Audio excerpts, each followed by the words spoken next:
Yeah, you. Are you subscribed? If not, what are you doing? Subscribe! Alright, so today we're making cinnamon roll cookies. That's right, I said cinnamon roll cookies. If you didn't see from the clip beforehand, them things look good. Nice and crisp and delicious with the glaze on top. It's licking fingers good. Can I get an amen? I'm just kidding. But for this recipe, you're gonna need 1 stick of butter, 1 cup of sugar, 1 egg, 2 teaspoons of vanilla extract, a half teaspoon of salt, and 1.5 cups of AP flour. Alright, go ahead and go to your stand mixer.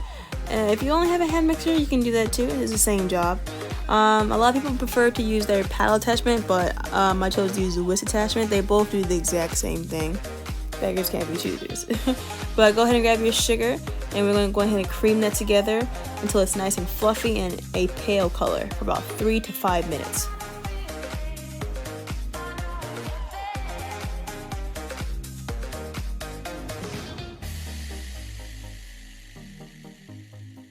Alright, once you get that nice and fluffy, go ahead and add your egg and vanilla extract, and you want to beat that for exactly 1 minute.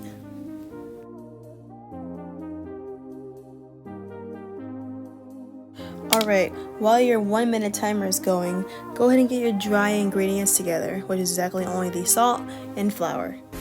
Once you get that together, go ahead and add all of the dry ingredients all at once to your butter mixture. You want to beat on a low speed until just combined.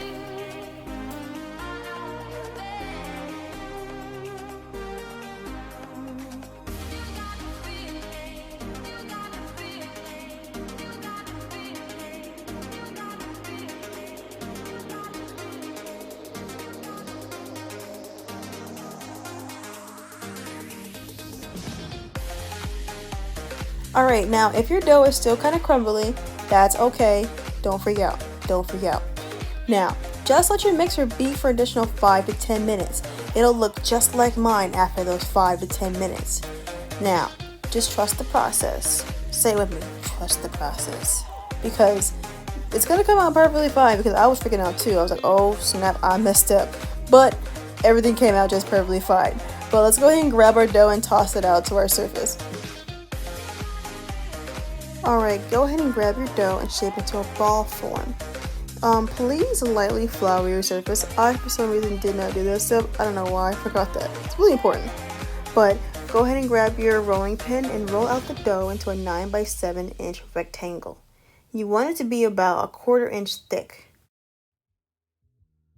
Alright, as you see, I'm using a pizza cutter to cut my lines as straight as possible.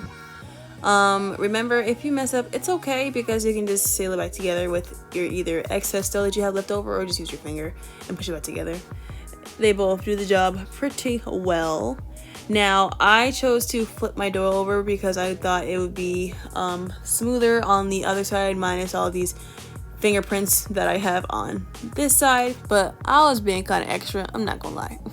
But go ahead and grab 2 tablespoons of your melted butter.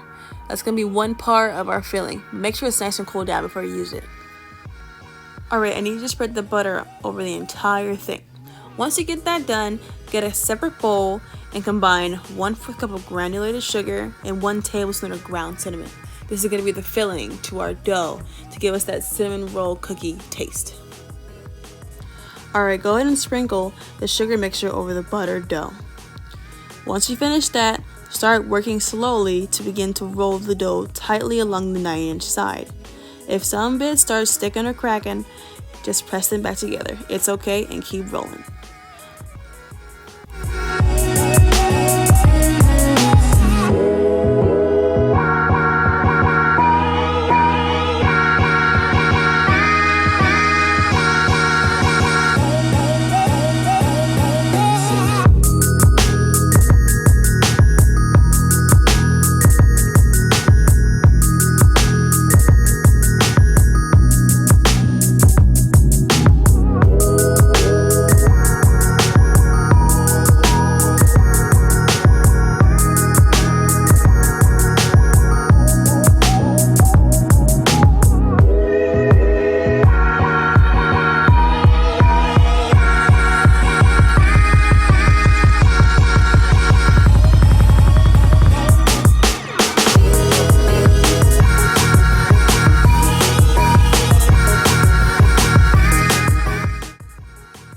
Alright, you should have somewhat of an idea on how to roll your dough properly.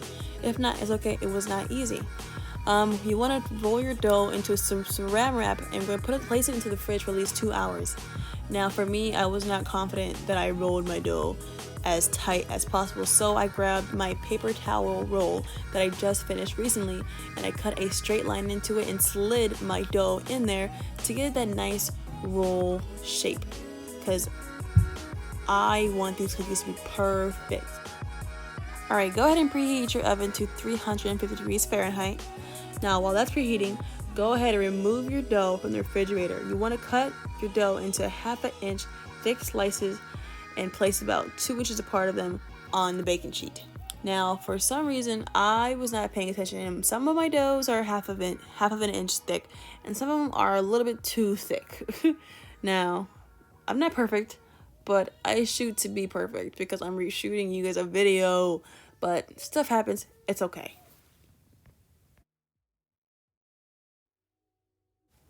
Oh, and by the way, I did not notice you can hear my baby crying in the background. Sorry, he just wanted mommy's attention. As you can hear him right now. Sorry, well, let's continue the video. Alright, these cookies bake for exactly 10 to 12 minutes. But you want to rotate the pan once during baking.